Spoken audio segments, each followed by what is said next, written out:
There's a lot going on these days, changes in Canada, changes with Canadians. Before you hear what it is with Andrew Enns from Leger Polling, please donate so we can stay on the air, because I'll tell you, Justin is not paying us anything, and if he tried to, we wouldn't take it. Andrew Enns, as I said, Leger Polling, you're a busy guy these days, not with all the changes in the national scene, but also Canadians seem to be changing.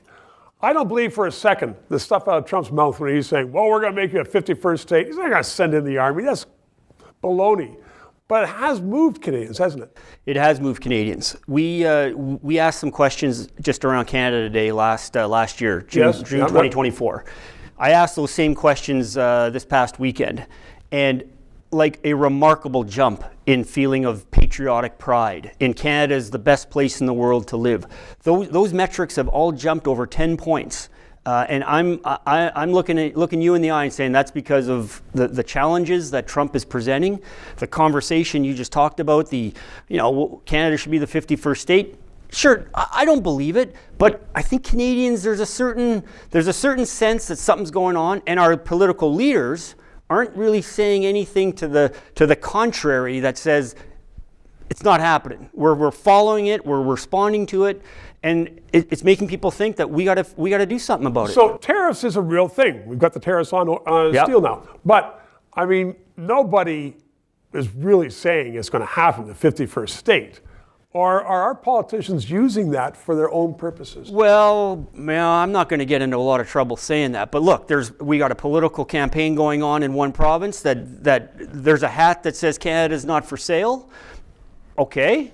There's a subliminal and not subliminal messaging going on that we are being confronted with a challenge. Some people would say the challenge of a generation.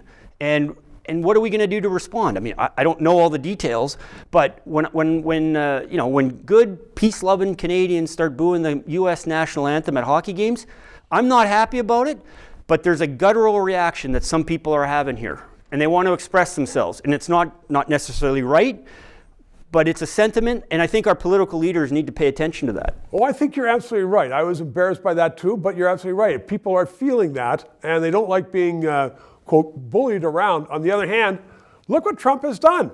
He has pulled Canada together. Yeah. He should be the national hero.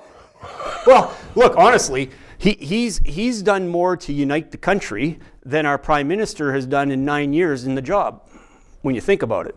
Well, that's fascinating, because also now they're all saying, they, meaning the federal ministers, are saying, oh, we're going to get rid of these interprovincial tariffs and blockages of trade. Yeah. They haven't been doing that for 9 years. All of a sudden, here comes Trump. All of a sudden, Canada's going to get put together. And I sure hope someone walks the walk on that, because that would be fantastic. It would be fantastic, and you and I will do that. Andrew Enns, Leger Polling, thank you very, very much. Good. 3 minutes.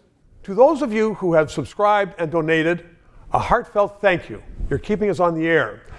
If you're watching and you haven't, please try to do so, because 4 years ago we started this show because there needed to be independent analysis.